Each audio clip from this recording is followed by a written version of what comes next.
सच्चाई है कि आर्थिक तूफान आने वाला है। इस बार गले नहीं लगेंगे, इस बार नए टैरिफ लगाएंगे। जू तक नहीं निकली, आज तक गायब है। जनता का ध्यान वहां ना चला जाए तो पार्लियामेंट में 2 दिन ड्रामा चलाया, चुप, एक शब्द नहीं निकलता मुंह से। कहां गई 56 इंच की छाती?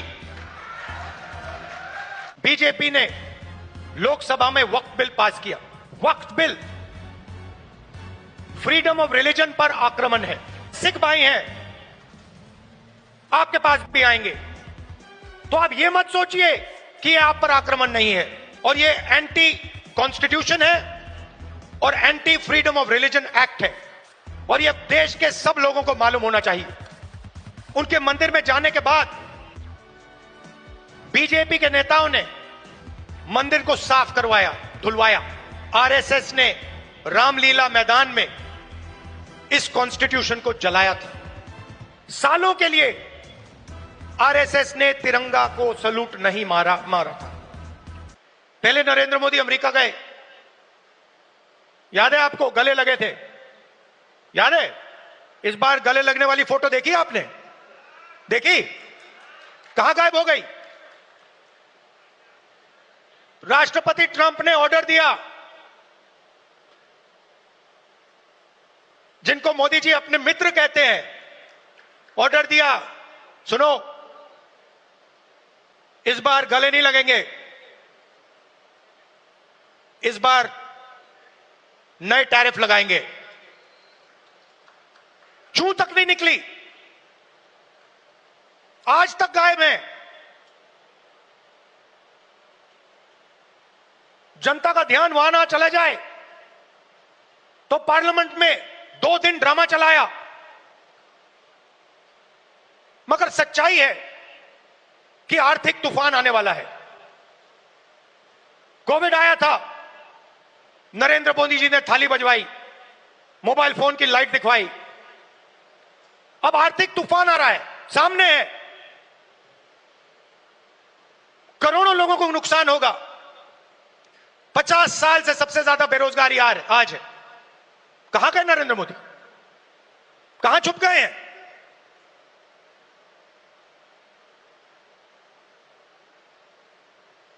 बांग्लादेश का राष्ट्रपति उल्टा बयान देता है और नरेंद्र मोदी जी उसके साथ बैठे हुए हैं,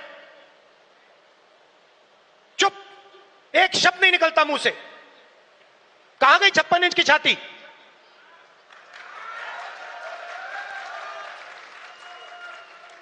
जब प्रधानमंत्री को कहना था, इंदिरा गांधी से एक बार किसी ने पूछा, डू यू लीन लेफ्ट और राइट, मतलब आप दाएं लीन करती हैं बाएं लीन करती हैं? इंदिरा गांधी जी ने कहा, मैं हिंदुस्तान की प्रधानमंत्री हूं, मैं ना दाएं लीन करती हूं ना बाएं लीन करती हूं, बीच में सीधी खड़ी रहती हूं। ये हमारे जो नए प्रधानमंत्री हैं, ये सीधा सामने मत्था टेक देते हैं। सच्चाई है हिंदुस्तान की, और विचारधारा की लड़ाई है।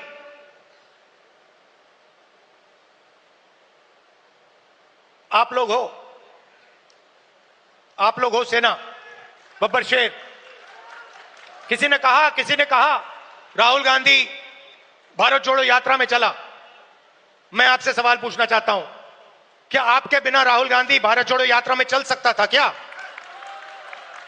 तो आपको कहना चाहिए, हम सब चले भारत यात्रा में और राहुल गांधी हमारे साथ चला था। आपकी शक्ति है, आपकी विचारधारा की शक्ति हमारी विचारधारा की शक्ति है, और देश आपको चाहता है।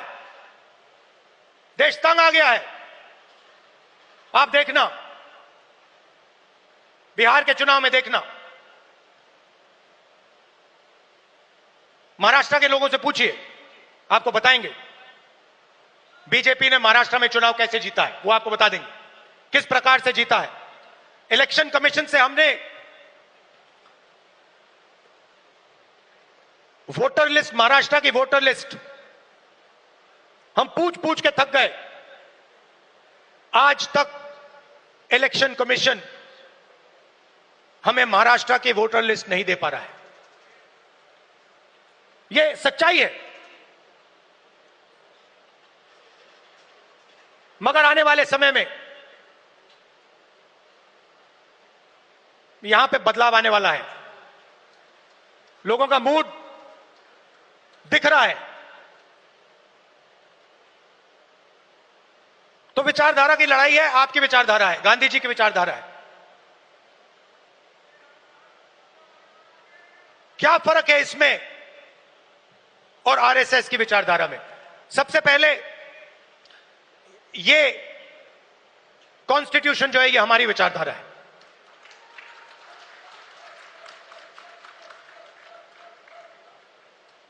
इसमें गांधी जी की, अंबेडकर जी की, पटेल जी की, बुद्ध भगवान की, नारायण गुरु जी की, गुरु नानक जी की, कबीर जी की, बसवना जी की विचारधारा है।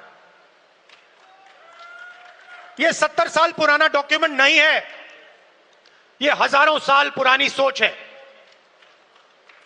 और यह आपकी है। आपके खून, आपके पसीने ने, कांग्रेस पार्टी के खून, कांग्रेस पार्टी के पसीने ने यह कॉन्स्टिट्यूशन देश के साथ बनाया है और आज इस पर आक्रमण हो रहा है। संस्थाओं पर आक्रमण होता है। अग्निवीर, अदानी अंबानी को देश का पूरा धन, यह सब कॉन्स्टिट्यूशन पर आक्रमण हो रहा है। कॉन्स्टिट्यूशन में कहीं नहीं लिखा है कि हिंदुस्तान का पूरा धन 2-3 लोगों के हाथ में होना चाहिए। कॉन्स्टिट्यूशन में कहीं नहीं लिखा है कि हिंदुस्तान की हर संस्था में एक संगठन आरएसएस के लोग होने चाहिए। इस कॉन्स्टिट्यूशन में कहीं नहीं लिखा है कि हिंदुस्तान की सब यूनिवर्सिटीज के वाइस चांसलर आरएसएस के होने चाहिए। इस कॉन्स्टिट्यूशन में कहीं नहीं लिखा है कि हिंदुस्तान की दूसरी भाषाओं को, तमिल को, बंगाली को दबाया जाना चाहिए। कहीं नहीं लिखा है।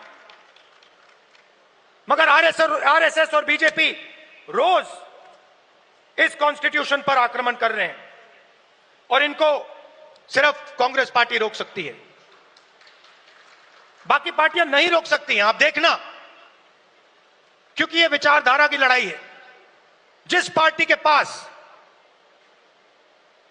विचारधारा नहीं है, क्लैरिटी नहीं है, वो बीजेपी, आरएसएस के सामने नहीं खड़ी हो सकती।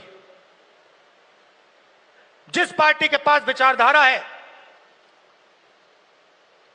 वो ही आरएसएस और बीजेपी का मुकाबला कर सकती है और वो ही आरएसएस और बीजेपी को हराएगी।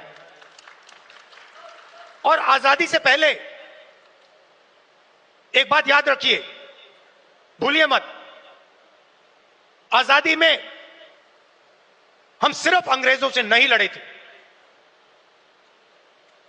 हम अंग्रेज और आरएसएस की विचारधारा के खिलाफ लड़े थे। ये सारे जो आरएसएस के लोग हैं, इनकी विचारधारा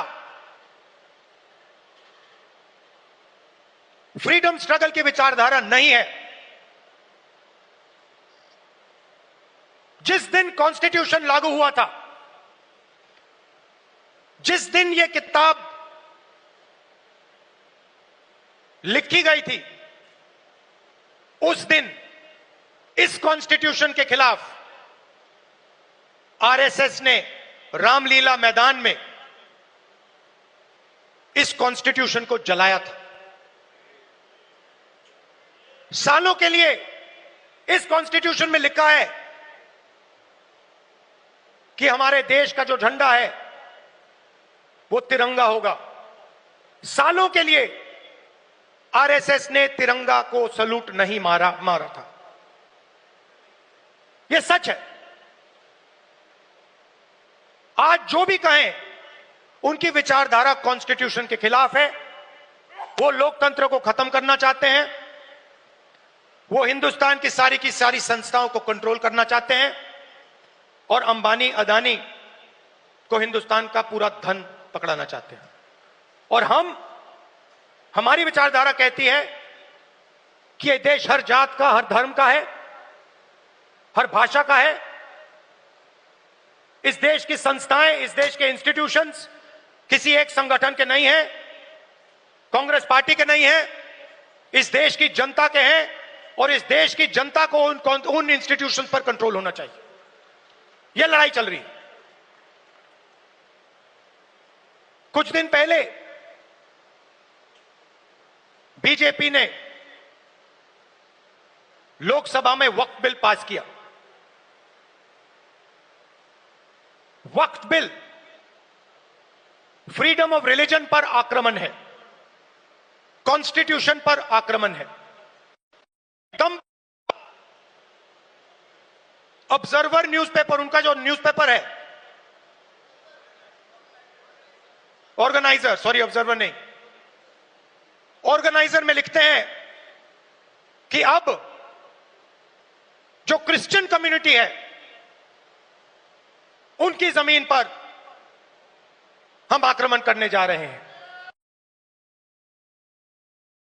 हमारे सिख भाई हैं, आपके पास भी आएंगे। तो आप ये मत सोचिए कि यह आप पर आक्रमण नहीं है। और ये एंटी कॉन्स्टिट्यूशन है और anti freedom of religion act है। और ये देश के सब लोगों को मालूम होना चाहिए।